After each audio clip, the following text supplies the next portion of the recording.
পাওয়ার সিস্টেমের অ্যাসাইনমেন্ট করার জন্য আগে আমাদেরকে ডাটা ইনপুট নেওয়া লাগবে। তো ডাটা ইনপুট নেওয়ার আগে আমাদেরকে একটু জানতে হবে যে বুয়েটের পাওয়ার শিডিউলটা কেমন হয়। বুয়েট তার জেনারেটেড পাওয়ার ইউজ করে, তার সঙ্গে আবার ডিপিডিসির পাওয়ার ইউজ করে। তো শিডিউলটা এমন, প্রতিদিন রাত 12টায় বুয়েটের নিচের পাওয়ারটা অফ হয়ে যায়, হয়ে সে ডিপিডিসির পাওয়ার ইউজ করে। আবার পরের দিন সকাল 7টায় বা 7টায় অ্যারাউন্ড 7টা তখন সে আবার ওই পাওয়ারটাকে সুইচ করে। তার মানে বুয়েটের নিজের পাওয়ার অন হয়, ডিপিডিসির পাওয়ার অফ হয়ে যায়। এখন আমরা যে ডাটাগুলো নিয়ে আসছি বুয়েটের পাওয়ার স্টেশন থেকে, ওরা রেকর্ড করে কেবলমাত্র বুয়েটের নিজের জেনারেটরগুলো যখন অন থাকে, অর্থাৎ ডিপিডিসির পাওয়ার কনজামশনের রেকর্ড এইখানে নাই। সো এই ডাটাগুলা সিকোয়েন্সিয়ালি যেখানে আসে তার মাঝখানে যে সময়গুলোর জন্য ডাটা আমরা পাচ্ছি না, বুঝতে হবে ওই সময়গুলোতেই ডিপিডিসির পাওয়ার অন ছিল। এখন ডাটাগুলা আমাদেরকে বলা হয়েছে 7 দিনের জন্য আমাদেরকে লোড কার্ভ তৈরি করতে হবে। আমরা 7 দিনের জন্য প্রত্যেকটা দিনের জন্য একটা করে টেক্সট ফাইল তৈরি করব। তো সেই কাজটা করার জন্য যেটা করতে হবে, আমরা দিনের লেন্থটাকে একটু নতুন করে ঠিক করতেছি। তার অর্থ হলো আমরা একটা দিন কাউন্ট করা শুরু করব সকাল 7টার পরে, যখন বুয়েটের নিজের পাওয়ারটা অন হয়। তো বুয়েটের নিজের পাওয়ার যখন অন হইল ওই সময়টা থেকে আমরা দিন কাউন্ট করা স্টার্ট করলাম। তো সকাল 7টায় বুয়েটের পাওয়ার অন হইল, সারাদিন চললো। ওই দিন রাত 12টার সময় বা অ্যারাউন্ড 12টা বুয়েটের নিজের পাওয়ার অফ হয়ে গেল। তারপর ডিপিডিসির পাওয়ার আমি কনজিউম করতেছি করে পরের দিন সকাল 7টার সময় আবার বুয়েটের পাওয়ার আমি অন করতেছি। তো আজকে সকাল 7টায় বুয়েটের পাওয়ার অন করা আর কালকে সকাল 7টায় বুয়েটের পাওয়ার আবার অন করার মাঝখানের সময়টাকে, এই 24 ঘন্টাকে আমি একদিন হিসেবে কাউন্ট করতেছি। এখন এই সময়টার জন্য একটা সিকোয়েন্সিয়াল একটা টেক্সটের মধ্যে আমার এরকম ম্যাট্রিক্স থাকবে। তো এরকম দুইটা ম্যাট্রিক্স কেন এটা বুঝতে হবে। আমাদের বুয়েটের জেনারেটর আছে হলো 3টা, একটা হলো 2 মেগাওয়াট আর দুইটা হলো 1 মেগাওয়াটের। তো কম্বিনেশন করে ইউজ হয়। 2 মেগাওয়াট যখন অন থাকে তখন দেখা যায় যে 1 মেগাওয়াট দুইটা অফ হয়ে যায়। আবার দেখা যায় যে 2 মেগাওয়াটকে অফ করে দিয়ে 1 মেগাওয়াটকে একা অথবা 1 মেগাওয়াট প্লাস 1 মেগাওয়াট দিয়ে রান করতে হয়।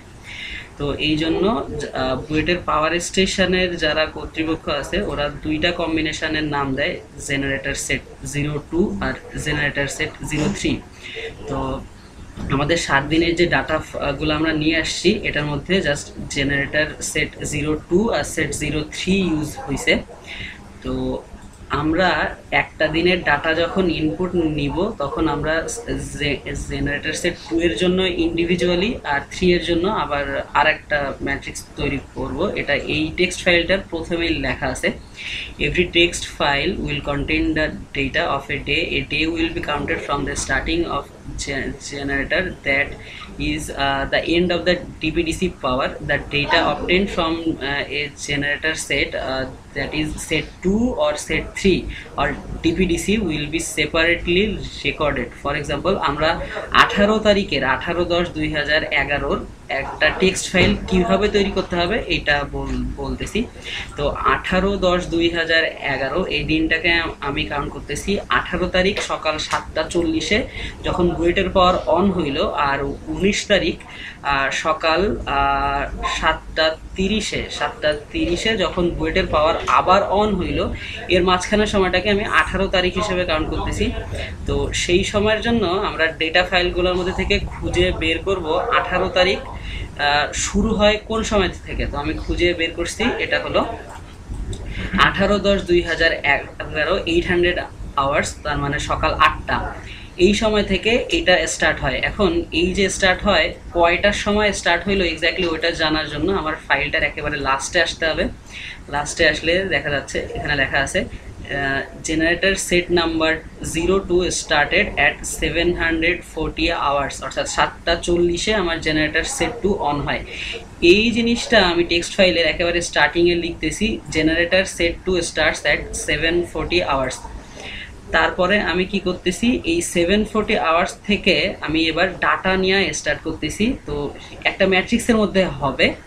তো ম্যাট্রিক্সের মধ্যে প্রথম রোতে আমার ডাটাটা ইনপুট থাকবে হলো এনার্জি মিটার রিডিং। এখন রো তো ফার্স্ট রোতে এনার্জি মিটার রিডিং এর ডাটা আমি ইনপুট করব। এখন তাহলে আমি দেখে আসি এনার্জি মিটার রিডিং কই পাওয়া যায়। এটা পাওয়া যাবে এই ডাটা শিটের একেবারে লাস্টের দিকের এই যে নাম্বার 2 লাস্টের এই যে যেটা আমি দেখাচ্ছি মাউস পয়েন্টার, এনার্জি মিটার এইখানে যে রিডিংটা দেয়া আছে 11,406.82, এই জিনিসটা আমার ওই ম্যাট্রিক্সের প্রথম কলামে থাকবে, সেকেন্ড কলামে থাকবে এটা, থার্ড কলামে এটা, ফোর্থ কলামে এটা। এটা কিন্তু এই যে এনার্জি মিটার রিডিং এই সবগুলো কিন্তু ফার্স্ট রো, এই জন্য আমি টেক্সট ফাইলের মধ্যে লিখতেছি যে রো 1 এনার্জি মিটার রিডিং। এখন যতক্ষণ আমার জেনারেটর সেট 2 অন থাকবে, তো এখানে আমরা দেখতেছি যে জেনারেটর সেট 2 অন থাকে 7:40 থেকে 11:45 পর্যন্ত। তার মানে আমি 8টা থেকে 11টা পর্যন্ত এতগুলা এনার্জি মিটার রিডিং পাচ্ছি। তাহলে অত সংখ্যক কলামে আমার এনার্জি মিটার রিডিংটা আসবে। তার অর্থ হলো প্রথম যে 8টার সময়, মানে 8টার সময় এনার্জি মিটার রিডিং ছিল হলো 11,406.82, প্রথম কলামে আমার থাকবে 11,406.82। তার পরের কলামে থাকবে কি, তার পরের কলামে হলো 9টার সময় যেটা ছিল, 9টার সময় ছিল হলো আমার 11,407.31, ওইটা আমি দিব সেকেন্ড কলামে। এভাবে 11টা, এটা 8টার জন্য, তারপর যাবে হলো 9টার জন্য, 10টার জন্য, তারপরে 11টার জন্য। তার মানে এই ম্যাট্রিক্সের প্রথম রোতে 4টা কলাম থাকবে, তার মধ্যে 8টা থেকে 11টা পর্যন্ত এই 4 ঘন্টায় এনার্জি মিটার রিডিং কি ছিল সেই ডাটাগুলো প্রথম রোতে ইনপুট আসবে। সেকেন্ড রোতে ইনপুট আসবে হলো generator set load. Generator set load কই পাওয়া যায়, ঠিক তার উপরেরটাই, অর্থাৎ এনার্জি মিটার রিডিং এর উপরে আছে জেনারেটর সেট লোড।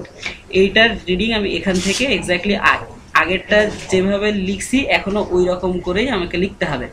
এখন প্রশ্ন আসতে পারে যে আমার জেনারেটর তো স্টার্ট হইলো, স্টপ হইলো কোন সময়, এটা আমি কোত্থেকে বুঝতেছি। এই রিমার্কসের নিচেই লেখা আছে generator set number 02 stop date 11:45 hours, অর্থাৎ 11:45 অফ হয়ে গেছে। ওইটা কিন্তু আমি লিখে রাখছি যে generator set to stop set 11:45 hours.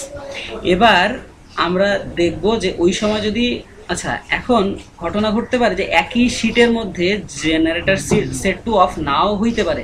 তখন কি হবে, সবগুলা কলামে ইনপুট আছে, নেক্সট শিটে যে আমাকে খুঁজতে হবে যে জেনারেটর সেট টু অফ হয় কয়টায়। আচ্ছা এটা যখন আমি পেয়ে গেলাম, তারপরের কথা হলো যে জেনারেটর সেট টু তো আমার অফ হয়ে গেল, তাহলে আমরা নেক্সট শিটে যাই যে আবার জেনারেটর 2 অন হয় নাকি 3 অন হয়। তো নেক্সট শিটে গেলাম, শিটে যে আমরা দেখতে পাচ্ছি এটা আসলে জেনারেটর সেট 3।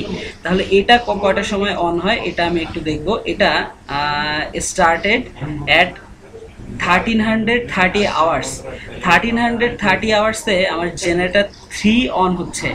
তার মানে আমি টেক্সট ফাইলে এখানে লিখতেছি generator set 3 starts at 1330 hours. তাহলে এই যে 11:45 থেকে এই 1330 আওয়ার্সের এই মাঝখানের টাইমটাতে কিন্তু বুয়েটের সবগুলো জেনারেটরই অফ ছিল। তার মানে এই মাঝখানের টাইমটাতে আমার ডিপিডিসি পাওয়ার ইউজ করছি আমরা, তো এটা এইখানে লিখতে হবে। তারপরে জেনারেটর সেট 3 যখন আমার শুরু হইলো আর শেষ হইলো কয়টায়, ওটা আমরা আগের নিয়মে বের করতে পারি। আর ইন্টারমিডিয়েট টাইমের জন্য আমার যে ম্যাট্রিক্সের স্যাম্পল ম্যাট্রিক্সের মধ্যে আগেও যেরকম একটা ম্যাট্রিক্স আমরা তৈরি করছিলাম, এখানে এক্স্যাক্টলি একই রকম আর একটা ম্যাট্রিক্স আমাকে তৈরি করতে হবে, যে ম্যাট্রিক্সের মধ্যে যত ঘন্টা ধরে জেনারেটর সেট 3 অন ছিল অতগুলা কলাম থাকবে। প্রত্যেকটা কলামের ফার্স্ট রো এর মধ্যে থাকবে energy meter reading, second rho এর মধ্যে থাকবে জেনারেটর সেট লোড, তারপরের রোয়ে থাকবে জেনারেটর সেট ভোল্টেজ, তারপরে generator set current, power factor, doctor Rashid হল সাবস্টেশনের যে পাওয়ার ছিল, নজরুল হল সাবস্টেশনের যে পাওয়ার ছিল ওটা। এখন এইগুলা কই পাওয়া যায় আমরা আগেও দেখে আসছি, মোটামুটি ওইটার ধারে কাছেই সবকিছু আর কি। মানে generator set load, energy meter, তারপর generator set voltage, generator set current, power factor, তারপরে আমি নিব doctor Rashid house substation, Nazrul Islam house substation. এইগুলা নেওয়ার পরে তাহলে আমার ওই স্যাম্পল ম্যাট্রিক্সটা শেষ হয়ে গেল। তারপরে আমি লিখতেছি যে জেনারেটর সেট 3 কয়টায় অফ হইলো, এটা আমি কোথা থেকে পাই।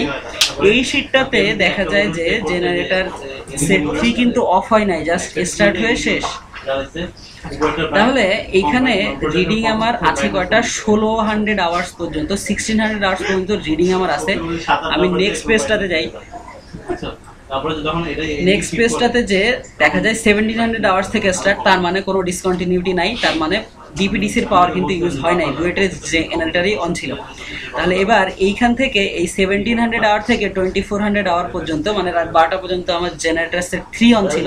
তাহলে এই 2400 আওয়ার পর্যন্ত আমার সব স্যাম্পল ম্যাট্রিক্সের মধ্যে ইনপুট নেওয়ার পরে এখানে বলতেছে 00.005 আওয়ার্সে আমরা জেনারেটর সেট 3 কে অফ করলাম। তার অর্থ কিন্তু 19 তারিখ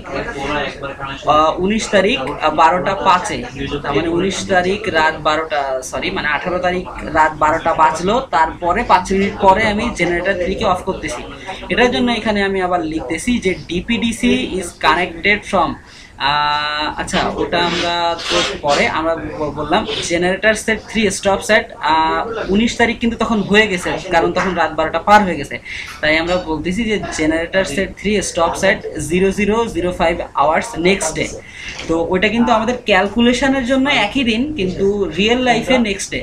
আর তারপরে আমাদের তো তাহলে বাকি থাকলো রাত 12টা থেকে সকাল 7টা পর্যন্ত। ওইটার জন্য আমরা কি করতেছি, DPDC is connected from 005 hours to 730 hours. তো 730টা আমি কোত্থেকে পাই, আমরা নেক্সট ডাটা শিটটাতে ঢুকবো। ডাটা শিটটাতে ঢুকলে যেটা দেখা যাচ্ছে যে জেনারেটর সেট নাম্বার 2 আবার 7:30টায়, মানে পরের দিন সকাল 7:30টায় অন হয়। তার মানে হলো ওই রাত 12টা 5 থেকে 7:30টা পর্যন্ত আমার ডিপিডিসি পাওয়ার অন ছিল, ওইটা আমাকে এখানে লিখতে হবে। তো এটা করলে আমার মোটামুটি একদিনের ডাটা ইনপুট নেওয়া শেষ।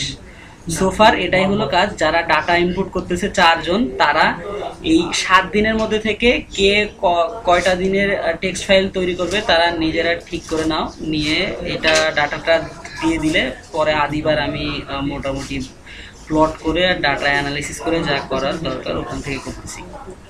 ওকে।